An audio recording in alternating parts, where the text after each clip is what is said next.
Good evening friends, welcome back to our channel. So ఈ పాస్లో edit option అయితే వచ్చింది మనకి. దాని గురించే ఈ వీడియో.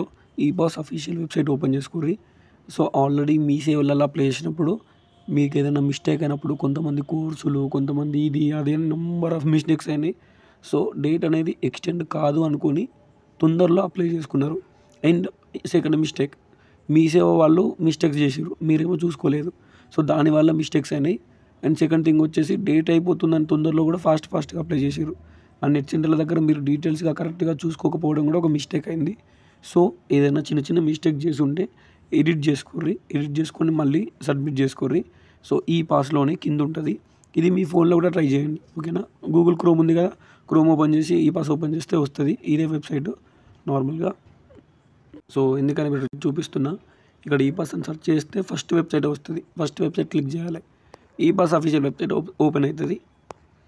సో కింద చెప్పిన కదా మనది post matric scholarship.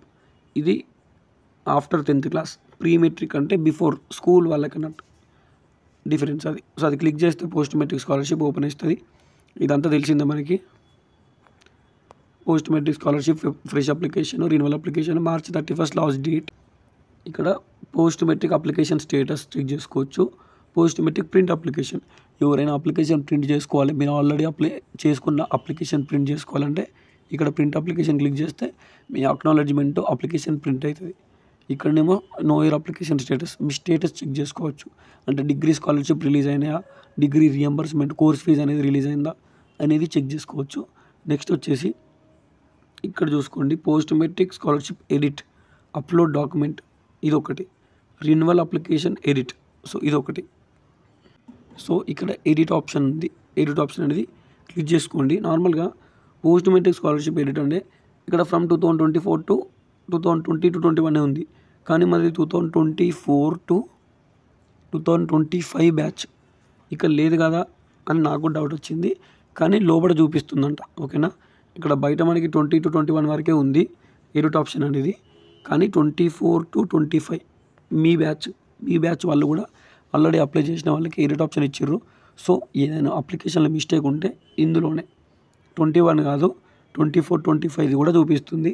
So application అనేది ఎడిట్ చేసుకోవాలి, ఓకేనా.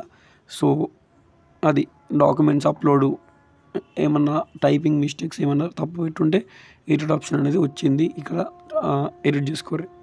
సో కింద చూడండి, ఇది post matric Aadhaar number reupload, ఇదేమో scanned bank passbook reupload for post matric. Bank పాస్బుక్లు ఒకవేళ ఫ్యూచర్లో రిజెక్ట్ అయితే ఇక్కడ క్లిక్ చేసుకొని రీఅప్లోడ్ చేసుకుంటాం, ఓకేనా. ఇక్కడ చూడండి, post matric last 7 years study details, దానికి సంబంధించింది ఇక్కడే ఉంది ఎడిట్. ఇక నార్మల్గా renewal application, post matric application ఎడిట్కి సంబంధించింది అయితే ఈయనలో ఉంది, ఓకేనా. సో రిన్యువల్కి సంబంధం లేదు. ఫ్రెషర్స్ ఇక్కడ క్లిక్ చేసుకొని ఎడిట్ చేసుకోరి, ఓకేనా.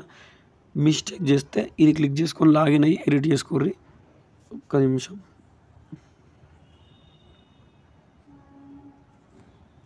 సో ఎడిట్ అప్లికేషన్ డీటెయిల్స్ అని వచ్చింది. కింద అకాడమిక్ ఇయర్ మీద క్లిక్ చేయాలి. క్లిక్ చేస్తే చూడండి 24 to 25 అంటే ఫస్ట్ ఇయర్ మనమే. సో ఓకేనా, ఫస్ట్ ఇయర్ మనము. 23 to 24, 22 to 23. So 23 to 24 select చేసుకొని మీ application ID, already application ID మీరు అప్లై చేసి ఉన్నారు కదా, అప్లై చేస్తే ఆ ప్రింట్లోనే ఉంటుంది అప్లికేషన్ ఐడి, ఓకేనా. 2024 అని స్టార్ట్ అవుతుంది. నెంబర్ అందరికి సేమ్ ఉంటుంది. ఇక మిగిలిన నెంబర్ ఉంటుంది, అప్లికేషన్ నెంబర్ ఇట్లుంటుంది. తర్వాత SSC పాసింగ్ ఇయర్ మీది నార్మల్గా 2019 ఈ ఫ్రెషర్స్ అయితే, ఓకేనా. ఇక SSC టైపు రెగ్యులరా సప్లిమెంటరీనా ఇది కూడా పెట్టుకోవాలి, ఓకేనా. రెగ్యులర్. నెక్స్ట్ వచ్చేసి SSC ఎగ్జామ్ నెంబర్ అంటే హాల్ టికెట్ నెంబర్. ఈ 24 to 25 వస్తుంది. అప్లికేషన్ ఐడి పెట్టండి, ఇయర్ ఆఫ్ పాస్ పెట్టండి, ఎగ్జామ్ నెంబర్ పెట్టండి, గెట్ టు డీటెయిల్స్ మీద క్లిక్ చేయండి, ఎడిట్ చేసుకోండి, ఓకేనా. సో అది చెప్తున్నా. అండ్ మళ్ళీ చెప్తున్నా, మిస్టేక్స్ లేకుండా ఫ్రెష్గా అప్లై చేసుకుంటూ చేసుకోర్రి. ఆల్రెడీ మిస్టేక్ చేసిన వాళ్ళు ఉంటే కొంచెం ఎడిట్ చేసుకొని మళ్ళీ సబ్మిట్ చేసి ఆ ఫామ్స్ తీసుకుపోయి మీ కాలేజీలో సబ్మిట్ చేసుకోర్రి.